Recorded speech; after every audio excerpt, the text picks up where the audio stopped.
Salt Lake City is so awesome too. It is. Because you're like 2 hours or 4 hours away from like everything. You have Moab, you have desert, you have mountains, you have the salt flats, you have Lake Powell.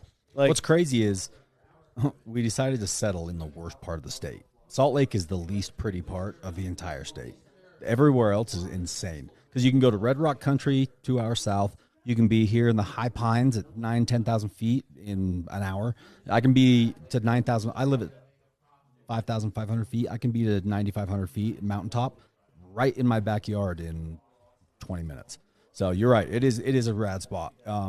It's frustrating, though, because where we settled here, we as in the Mormons and us Utah pioneers, my family runs deep in like the heritage of Utah. So I've got deep roots here. But the settlers settled in this area that was just on the west side of those mountains there, or here, and it's like the foothills, and then it's the Great Salt Lake. So it's just a tiny stretch of land that basically 90% of the population lives in. So living in that is frustrating. So I'm looking at actually moving here pretty soon onto the other side of the mountain to get some space, because it's just real estate's going crazy here, and I just need a little bit of elbow room. You ever want to know how to like find if somebody's from Utah?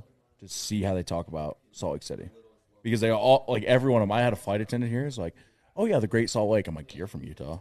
Like, and that's I think that's just a Utah thing. Everybody's like the Great Salt Lake. Proud of where they're from. No, like it's just like I've never heard anyone ever say the Great Salt Lake. It's like Salt Lake City, blah blah blah, whatever. But then you get here, everybody's like the Great. Well, it's Salt because Lake. it's taking up all of our space. Why this is damn.